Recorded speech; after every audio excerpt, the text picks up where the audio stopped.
ఎవరు నువ్వు? ఎందుకు వచ్చావు? ఇక్కడ టీ కొట్టి పెట్టుకుందామని. ఏంటి ఆవేశం వస్తుంది?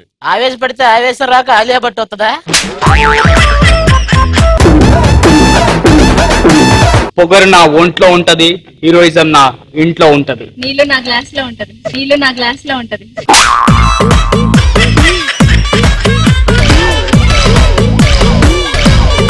అమ్మాయి పేరు చందన, నేను ముద్దుగా చందా అని పిలుచుకుంటా. ఏ చందా? వినాయక చందా. చందా చందన చూసుకొని కాంపిటీషన్ రాబోతు. నువ్వా? డౌటా? ఒక దీపాన్ని వెలిగించడానికే నూనె లేదంటే రెండో దీపం వచ్చి సినిమా చూపిస్తా మామా ప్రతి గురువారం రాత్రి 8 గంటలకు.